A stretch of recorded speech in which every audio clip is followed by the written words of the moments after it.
The same weekend I walked across the stage to collect my diploma. Summa cum laude, 4 years of overnight shifts at a gas station. My parents threw a party for 40 guests. Champagne, fairy lights, a custom cake with gold lettering. None of it was for me. It was my sister's engagement party.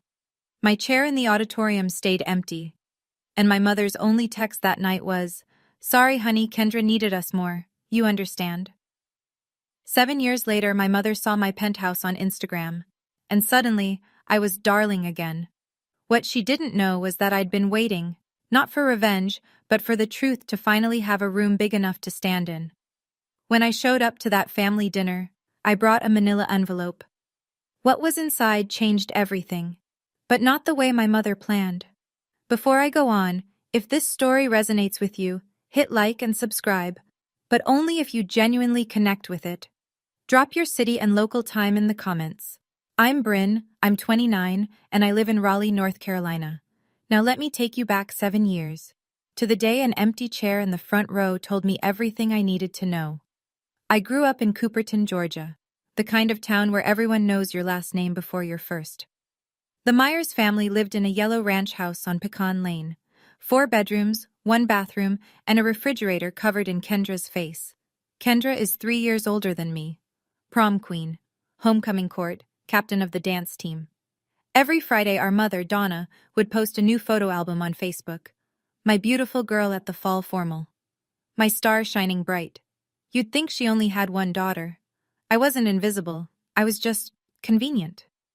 I worked the 11 to 7 shift at the Shell station on Route 9, so I wouldn't need to ask for textbook money. I carried a 4.0 through all 4 years of high school. When I got the letter from NC State, full academic scholarship, I ran into the kitchen waving it like a flag. My mother glanced up from her phone. "That's nice, honey. Can you tell Kendra dinner's ready?"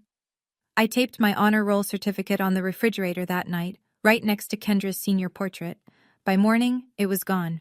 I found it in the recycling bin under a cereal box. When I asked my mother about it, she didn't even look up. It cluttered the fridge, Bryn. There wasn't room. There were 11 photos of Kendra on that refrigerator. 11. I counted.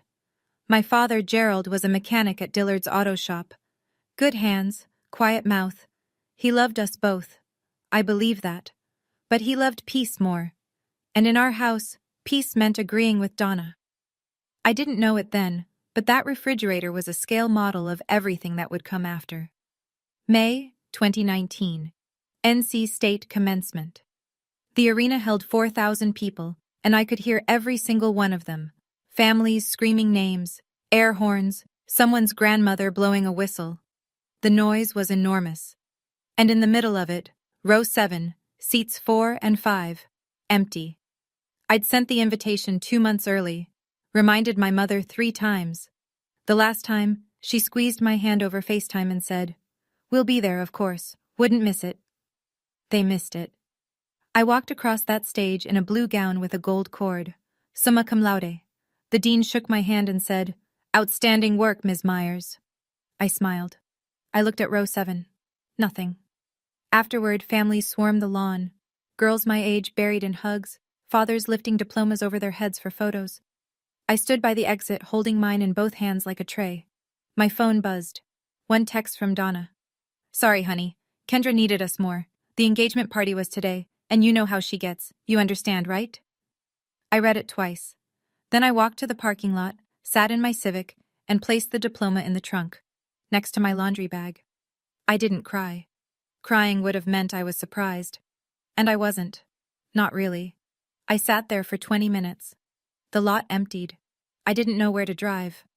What I also didn't know, not for another 7 years, was that my father had been in that arena. He'd been sitting in the back row, 10 minutes before my name was called. But I'll get to that. 1 week later, I drove the 4 hours back to Cooperton, walked through the front door and found the living room still decorated. Silver balloons sagging in the corner, a half-eaten sheet cake on the counter that read, "Kendra and Travis Forever," in pink frosting. My graduation had been 7 days ago. The confetti from my sister's engagement party was still on the floor. "Mom, why didn't you come?" Donna was folding napkins at the kitchen table. She didn't look up. "Bryn, Don't make this about you again. Kendra's engagement was a once-in-a-lifetime thing. So was my graduation. She paused, looked at me the way you'd look at a child asking for a second dessert. You'll have other achievements, honey. Kendra needed the spotlight that day. I stood there, holding my car keys so tight the metal bit into my palm. Kendra walked in from the hallway, left hand raised, showing the ring to no one in particular. She hugged Donna, grabbed a piece of cake and sat down. She didn't ask about my graduation. Not how it went, not what I wore, not what the dean said. She talked about centerpieces for 20 minutes. Gerald sat on the sofa the whole time, Sports Center on mute. He didn't say a word. I picked up my bag. I should head back. Nobody asked when I'd return.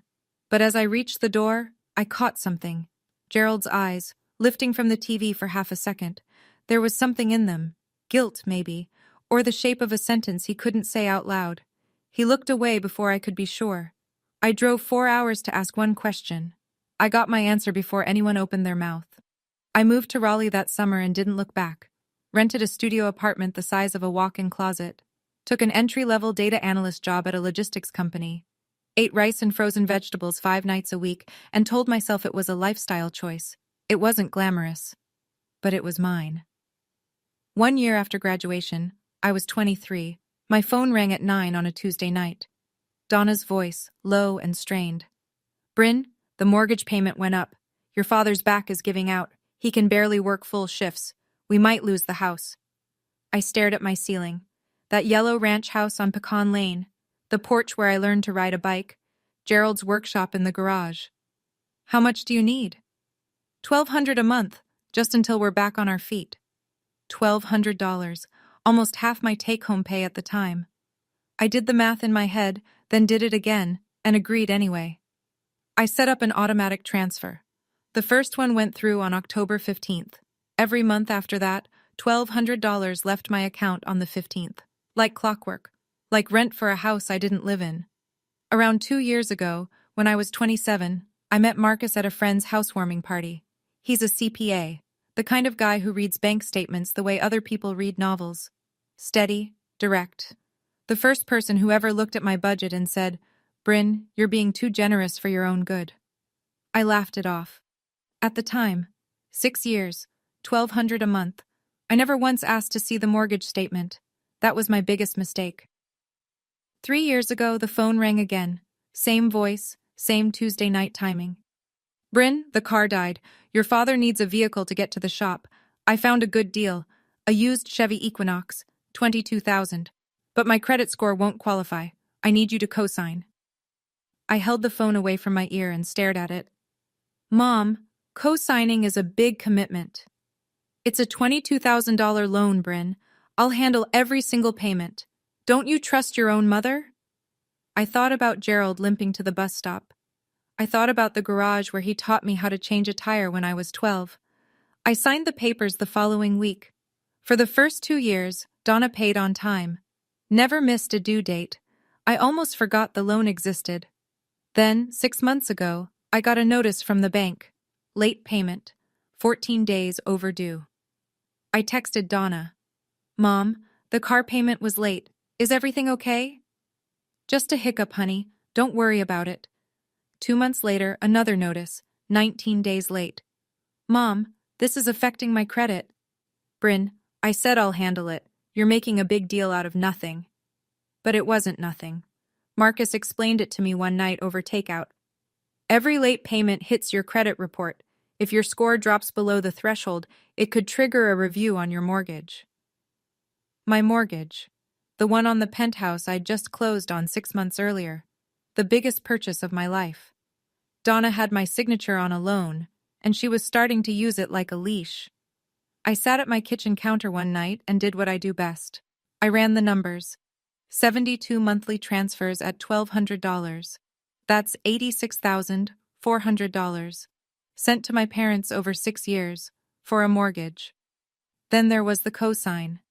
$22,000 with my name on it, and a payment schedule that was starting to slip. My credit score had already dropped 11 points in 3 months. Marcus pulled up my mortgage agreement and pointed to a clause.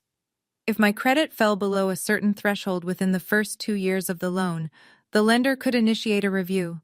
Not automatic foreclosure, but enough to trigger questions I didn't want to answer. I loved that penthouse, not because it cost $990,000. Not because of the view from the 14th floor. I loved it because it was the first place I'd ever walked into and thought, I built this. No one gave it to me. No one co-signed for me. No one's name is on the deed but mine. And now it was at risk because my mother couldn't, or wouldn't, make a car payment on time. I noticed something else that week. Donna had unfollowed me on Facebook months ago, but she still followed my Instagram, the account I barely used. Until the penthouse photo. I leaned back in my chair and said it out loud, just to hear how it sounded. I've been their ATM for 6 years. Marcus didn't respond. He didn't have to. If I kept going, I'd lose the penthouse. I'd lose my credit. I'd lose everything I'd built with my own hands. But losing money wasn't what finally made me act. What happened next was 4 months before the dinner. The calls started coming twice a week. Kendra's going through a rough patch. Travis lost his job. Did I tell you that? Everything's so expensive now, Bryn. Each call followed the same rhythm. Donna would start soft, build to a request, and finish with a guilt trip wrapped in silk. Mom, I'm already sending $1,200 a month. I know, baby, but family helps family. What about Kendra helping herself? The line went quiet. When Donna spoke again, her voice had dropped 2 degrees. Don't be cruel. She's your sister. I'm not being cruel. I'm asking a question. You know, Bryn, your father could barely walk last winter, and here you are counting pennies from your fancy apartment. It's not a fancy, after everything we've done for you. I closed my eyes. There it was, the script. Every time I pushed back, Donna either cried or invoked Gerald's pain. If I asked why, she cried. If I asked how much, she gave a number. I started noticing the pattern. Gerald was never on these calls, not once. When I asked to speak to him, Donna would say, he's resting, or he's in the garage, always a reason. One Tuesday, I tried calling Gerald's cell directly. It went to voicemail. I left a message. He never called back. That was when I started to wonder, was Gerald choosing silence, or was the silence chosen for him? My mother had a rule I'd never put into words before. She controlled who talked to whom, when, and about what. Every conversation in the Myers family went through Donna first. I was starting to see the pattern, but I didn't see the full picture yet. Tax season. Marcus and I sat on the living room floor surrounded by W-2s, receipts, and a laptop showing my bank account. He scrolled through the transfers and frowned. Why are you still sending $1,200 a month to your parents? Mortgage help, you know that. Right, for a house in rural Georgia. He pulled up Zillow on his phone. What's their address? I told him. He typed it in, turned the screen toward me. The house on Pecan Lane. Estimated value, $185,000. Built 1996. Last sold, 1998. Marcus leaned forward. A house like that, bought in the late 90s in Cooperton, Georgia. What do you think the original mortgage was? I don't know. Maybe $120,000? On a 30-year fixed? The payment would have been under $800 a month, and that's before they've paid it down for 20-plus years. He set the phone on the coffee table. Bryn, you're sending more than their likely payment. I stared at the screen. The little yellow house, the porch, the mailbox Gerald repainted every spring. There's a chance, Marcus said carefully, that the house is already paid off. I didn't answer. Something was shifting inside my chest. Not anger yet, but the shape of it. Like seeing a crack in a wall you'd always assumed was solid.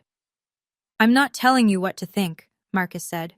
I'm telling you what the numbers say. That night, I couldn't sleep. I lay in bed doing arithmetic.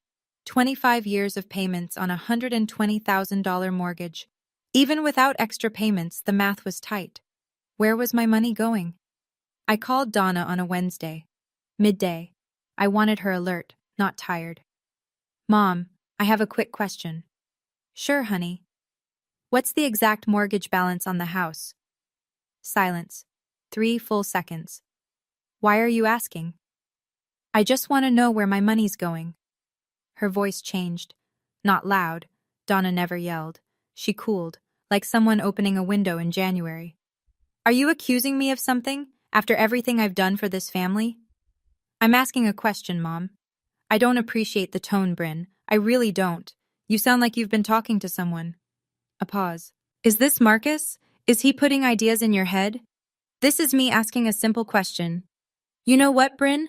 I've got a lot on my plate right now. Your sister's barely keeping it together, your father's health is a mess, and I might not even be able to make the car payment this month. My hands are full. I gripped the phone so hard my knuckles whitened. She didn't answer my question. She answered a different one I hadn't asked. The car payment. My cosign. She dangled it like a warning flare. Mom? I have to go. Kendra's calling on the other line. Click. I sat on the edge of my bed, hands flat on my knees, breathing slow. She didn't give me a number. She didn't say the balance was 50,000 or 10,000 or anything at all. She pivoted to tears, then to blame, then to a threat, all in under 2 minutes. My mother had just used a car loan to keep me in line. And that's when I knew. This wasn't about helping family. This was leverage. Okay, I need to pause here for a second. Did you catch that? My mother never answered the mortgage question. She went straight to a threat about the car payment. Why do you think she reacted that hard to a simple number? Where do you think that money's been going for 6 years? Drop your predictions in the comments. I'm genuinely curious if you see what I didn't see for way too long. Hit like if you're still here with me. Alright, back to the story.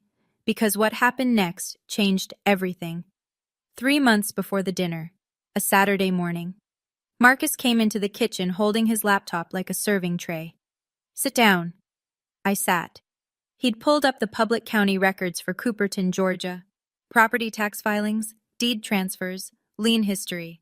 All of it free, all of it online. With my permission, he'd searched the Myers household. He turned the screen toward me. The house on Pecan Lane. Mortgage status, satisfied. Payoff date, March 2019. No liens, no HELOC, no second mortgage. March 2019. I started sending money in October 2019. The house had been paid off for 7 months before my mother ever called me asking for help. Marcus printed the property deed record, slid it across the table. I looked at it the way you look at an X-ray when the doctor's face has already told you the news. $86,400. 6 years of transfers.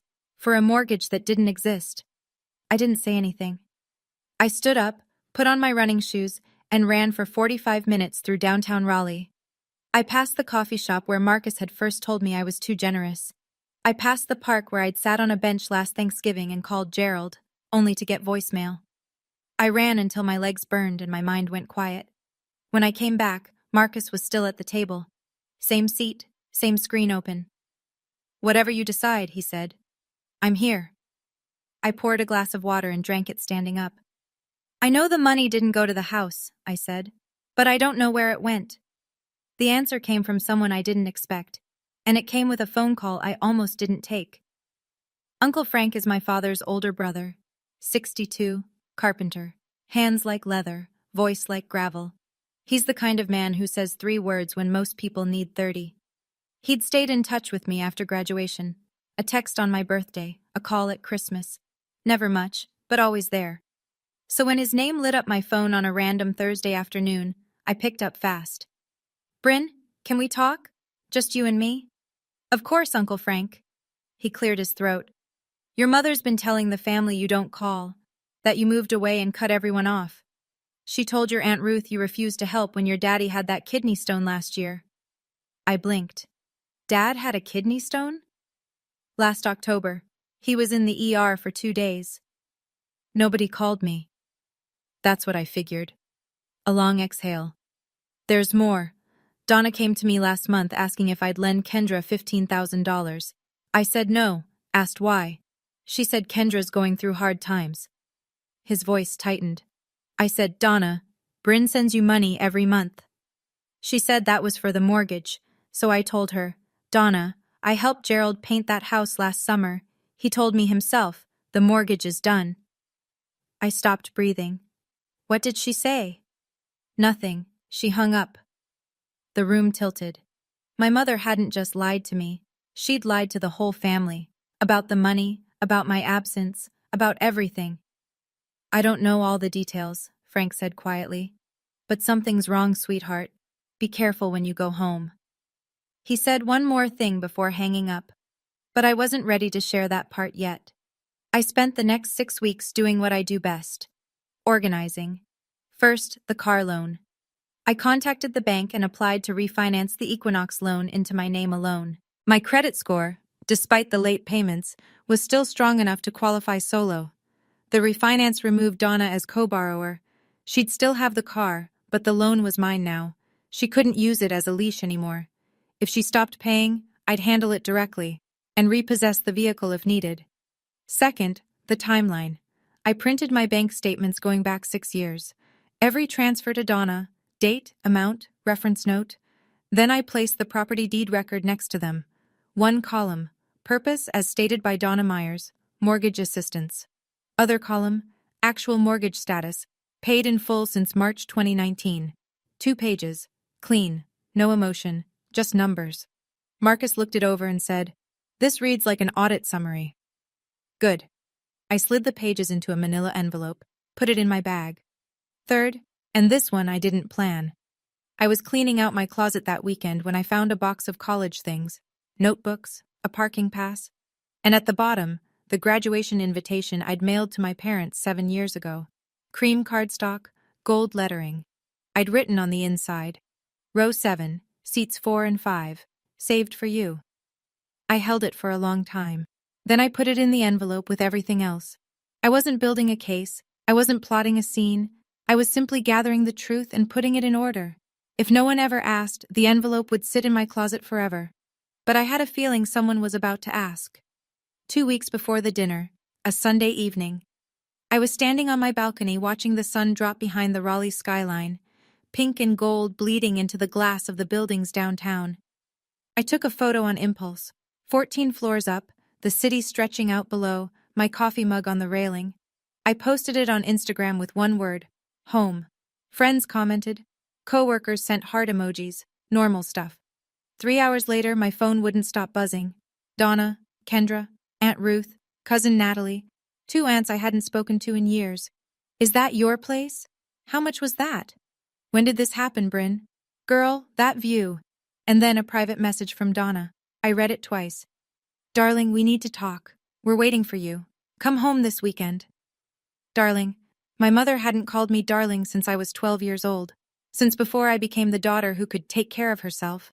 Since before Kendra became the son and I became background noise. Now, one photo of a penthouse, and suddenly I had a name again. I showed Marcus the message. He read it, set the phone down, and looked at me. "What do you want to do?" I already knew. I'd known since the moment I saw the property deed. "I'll go." "You think it's just dinner?" "No, I think it's a stage." I picked up the phone. "But I've got my own script." I typed back, "I'll be there Saturday." The manila envelope was in my bag. The refinance was done. The auto transfers had been canceled 3 days earlier.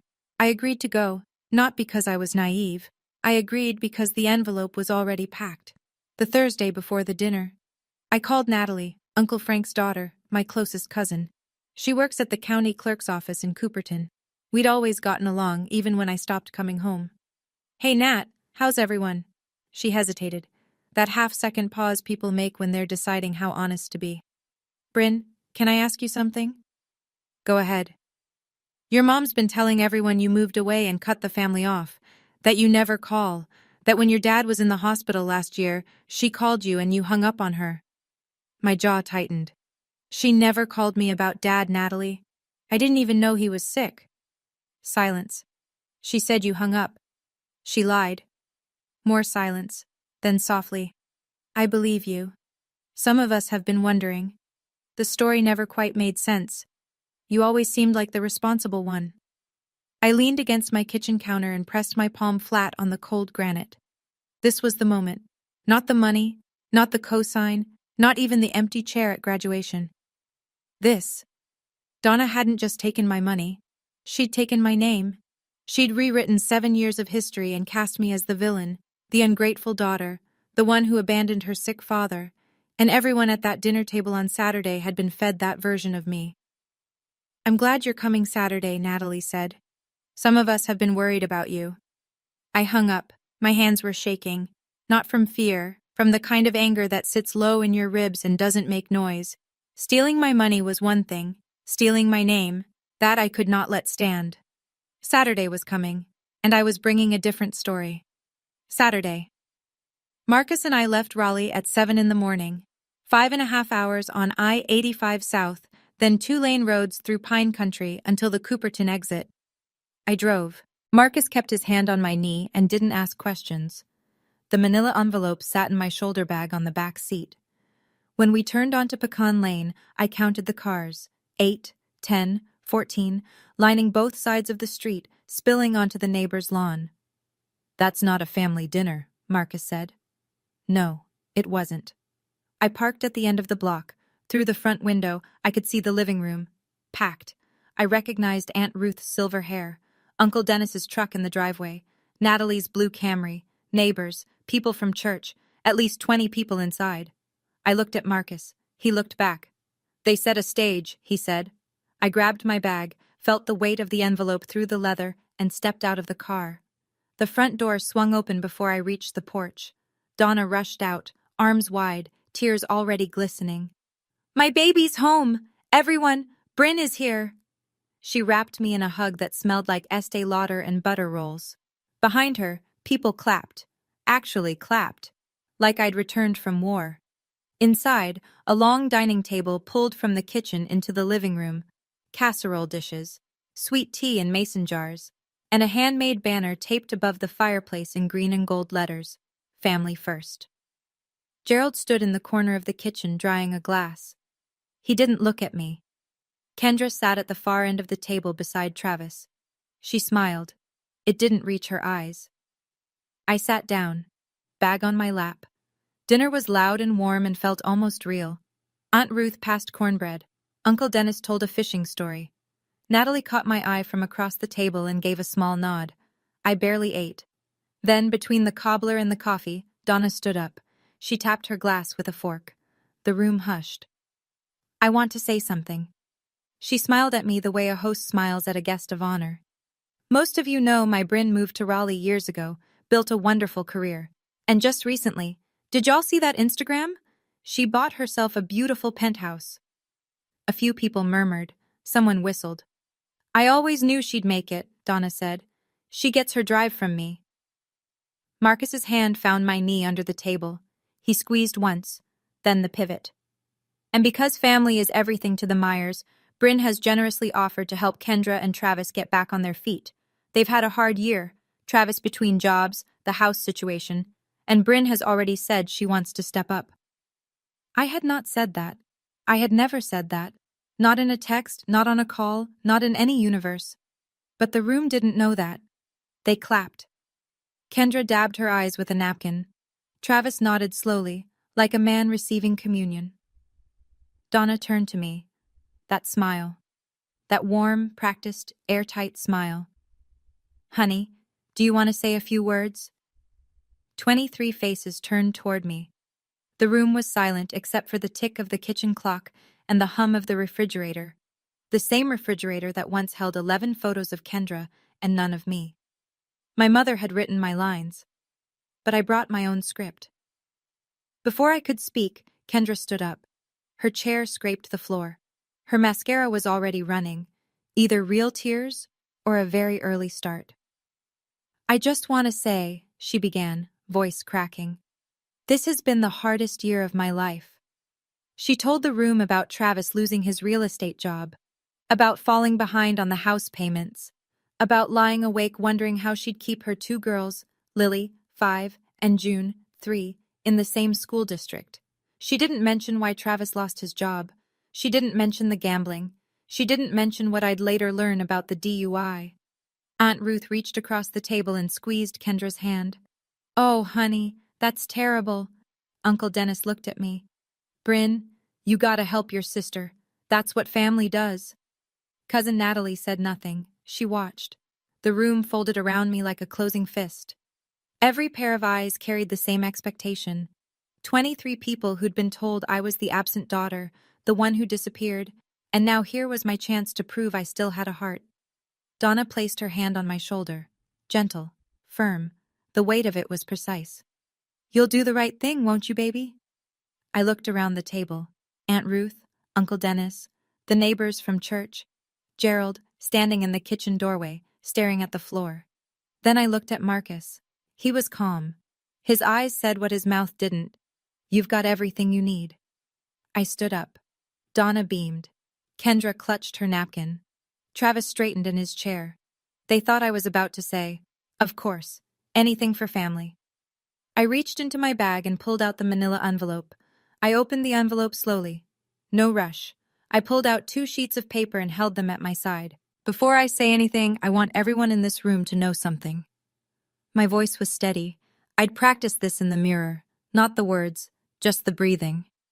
For 6 years, I have been sending $1,200 every month to Mom and Dad.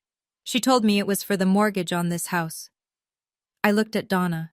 She was still smiling, but it had frozen. "According to the public county records for Cooperton, Georgia, this house has been paid in full since March 2019. I handed the first page to Uncle Frank, who sat nearest to me. The property deed record. He put on his reading glasses, scanned it, and nodded once. "That's $86,400 over 6 years, I continued. "I don't know exactly where every dollar went, but I know, and now you know, that it did not go to this house." The room went still.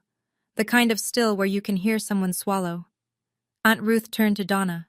Uncle Dennis lowered his fork. The neighbor from church looked at her husband. Donna's smile vanished. "Bryn, this isn't the time." "You chose the time, Mom." My voice didn't waver. "You invited everyone here. You told them I offered to bankroll Kendra. That was a lie, so now they can hear the truth."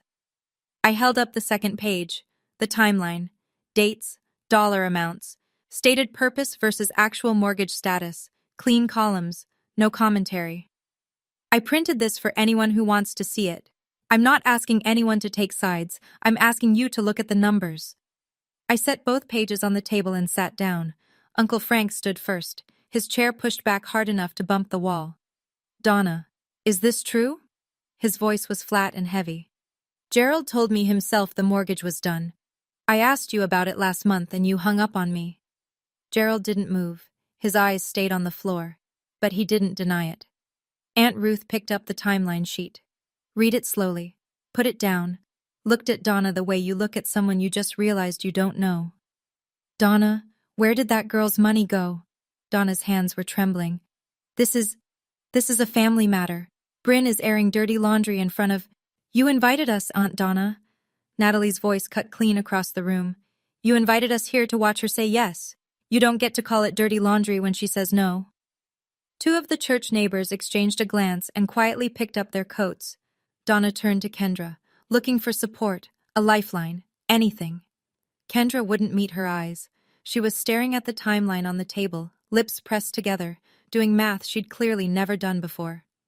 Travis stood up without a word and walked out the front door. The screen banged shut behind him. Nobody stopped him. Nobody tried. Donna sank into her chair. For the first time in the entire story, she had no script, no pivot, no tears on cue. Uncle Frank picked up the property deed and held it where everyone could see. "You told the whole family this girl abandoned you. You told Ruth she hung up when Gerald was in the hospital." He shook his head. "Looks to me like it's been the other way around." Donna opened her mouth. Nothing came out. But I wasn't done. I know that last part was heavy.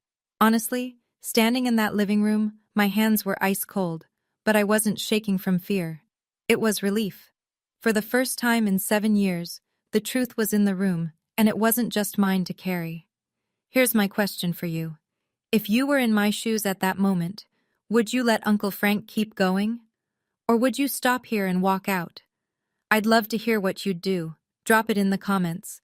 And hit subscribe if you want to see how this ends, because even I didn't expect what came next. I reached into my bag one more time and pulled out a folded index card. Not a speech.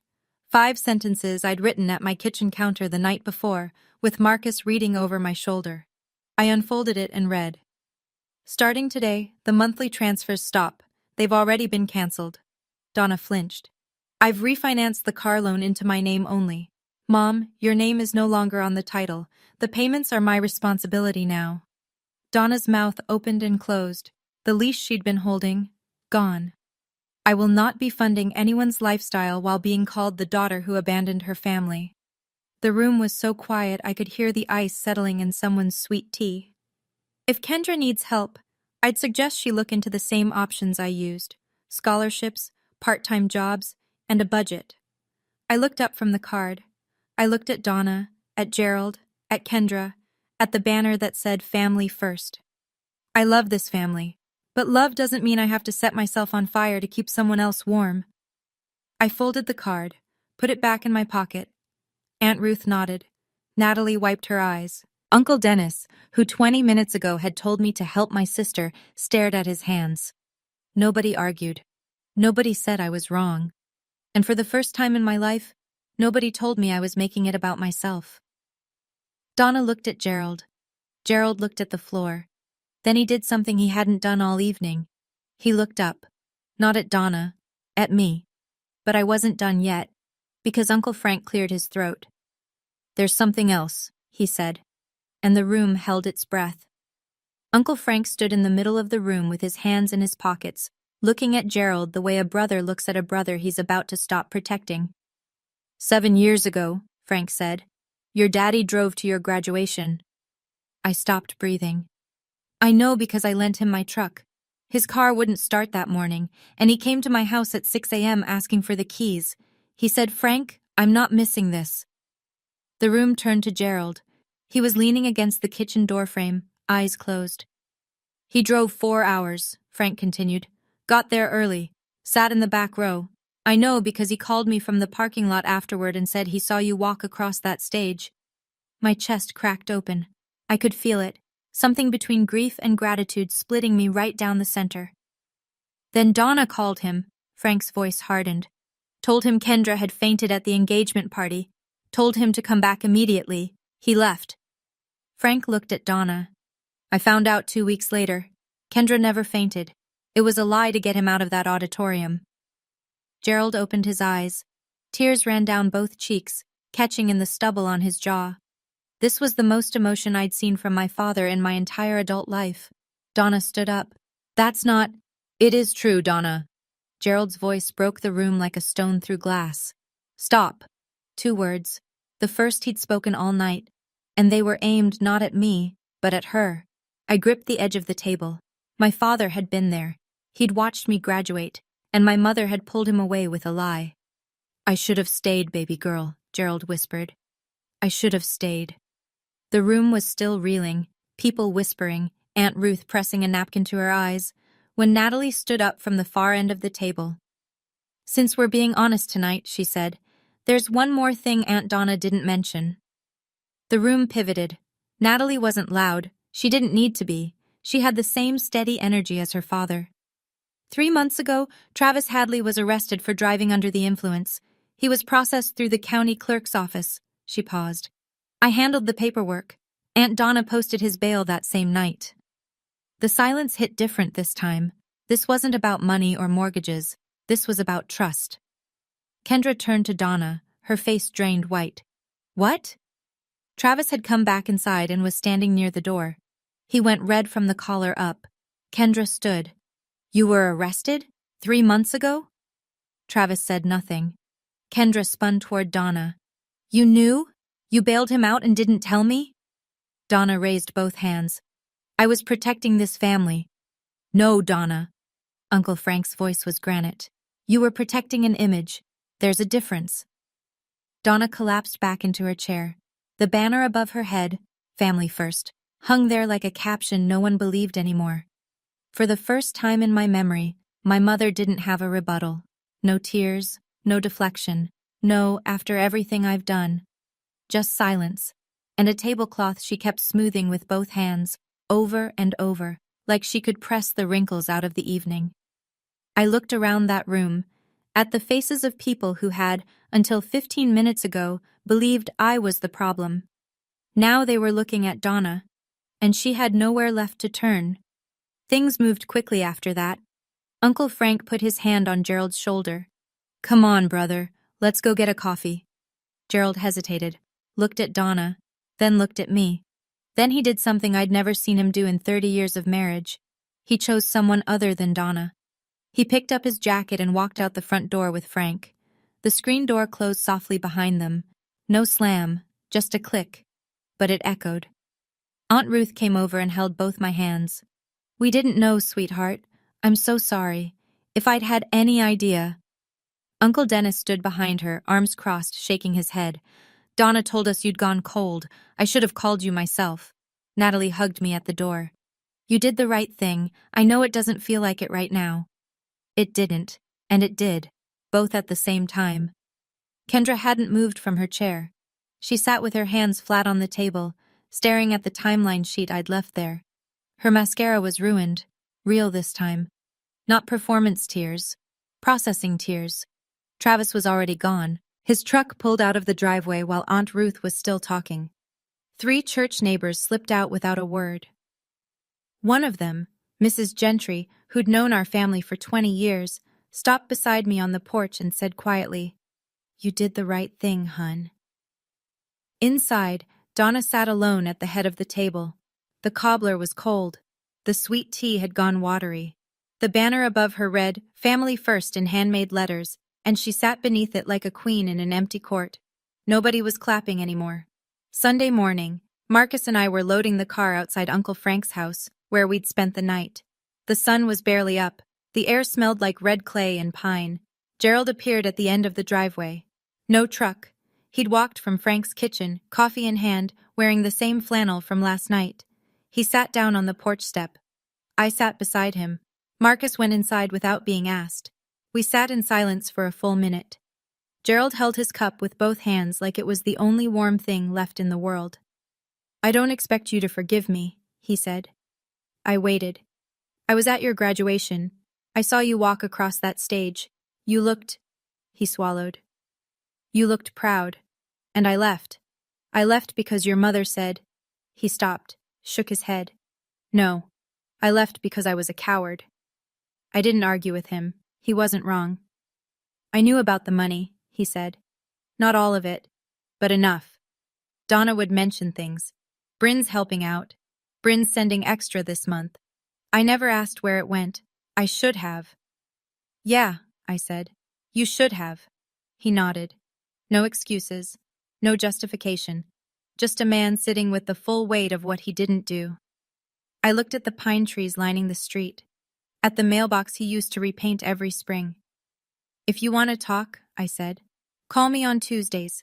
Just you, not through Mom." He looked at me, eyes red, but steady. "Tuesdays. Your voice, not hers. That's where we start." He reached over and squeezed my hand once. Quick, rough, the way a man does when he doesn't trust himself to do more. We started there. I was closing the trunk when Kendra appeared at the end of the driveway. Eyes swollen, no makeup, hair pulled back in a way I hadn't seen since we were teenagers. She looked smaller than I remembered. "Did you know Mom bailed Travis out and didn't tell me?" Her voice was raw. "No, I found out the same time you did." 3 months. She shook her head. 3 months she kept that from me. In my own house. I leaned against the car and let her talk. "I didn't know the house was paid off either, Bryn. She told me you offered the money, that you wanted to help. She said it was your idea." "And you never asked me directly?" Kendra flinched, then nodded. "No, I didn't." "She told me you didn't need help. She told you I volunteered. She told the family I disappeared." I crossed my arms. Everyone got a different story. That's how she kept the whole thing running.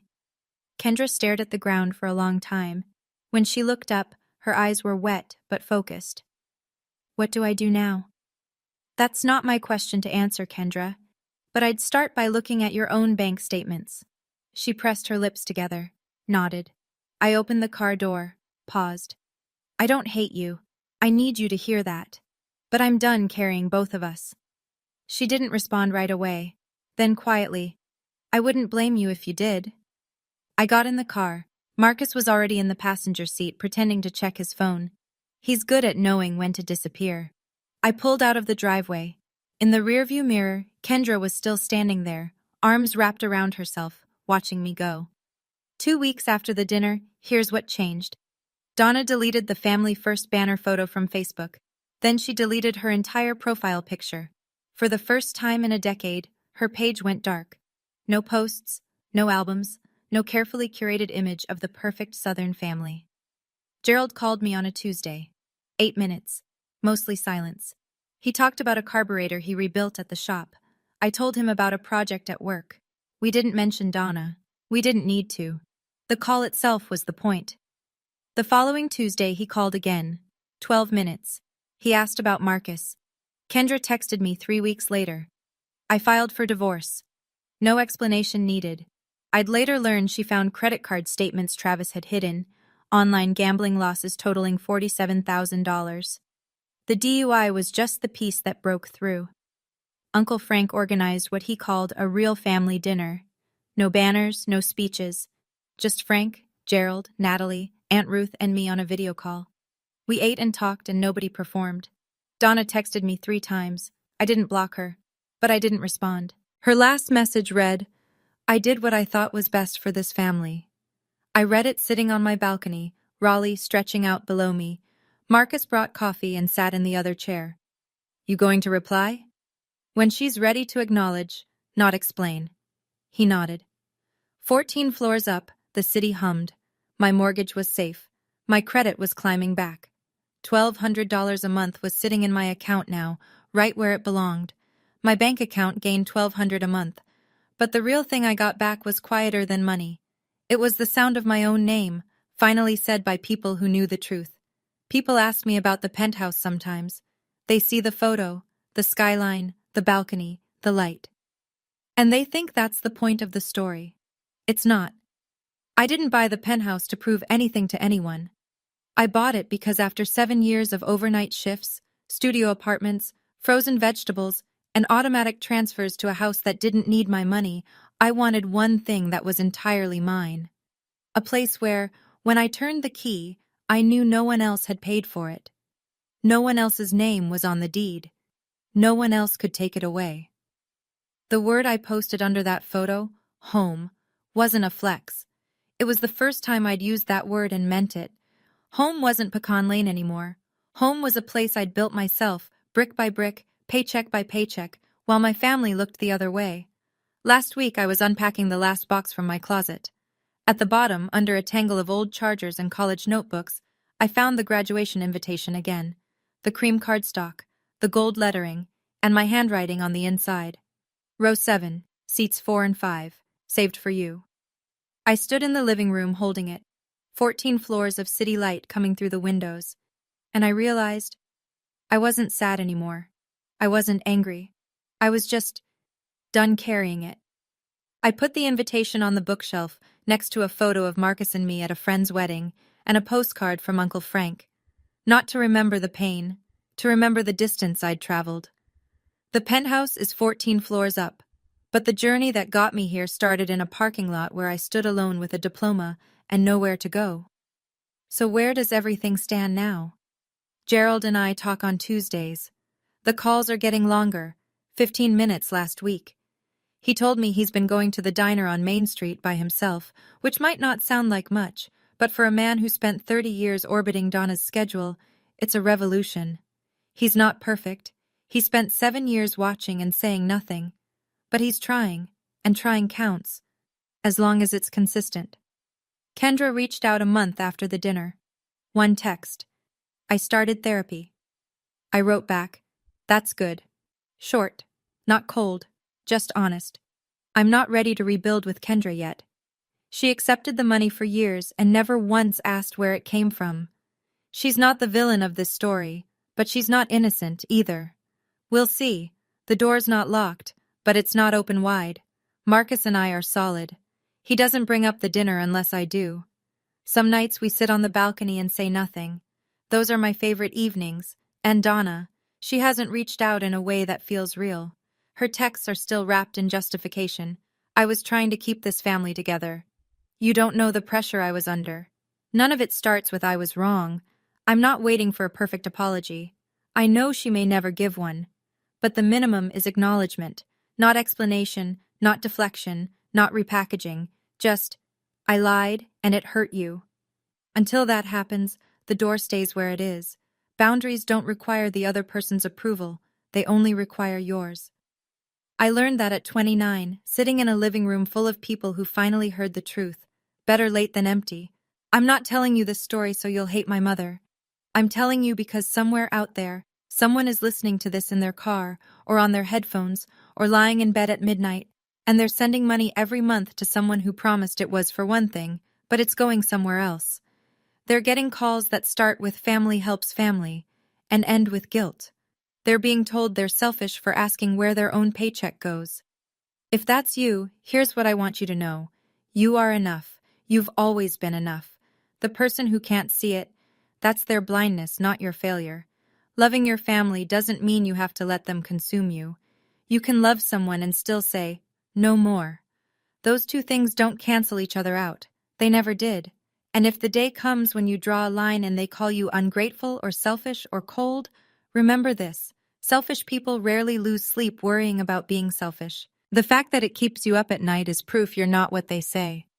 I used to think strength meant enduring, taking the hit and standing back up. And sure, there's a kind of strength in that, but there's another kind. The kind where you stop stepping into the ring altogether. That's where I am now. Not fighting, not running, just standing in a home I built with my own name on the door, drinking coffee on a balcony 14 floors above a city that doesn't know my story. The empty chair at my graduation used to be the saddest thing I owned.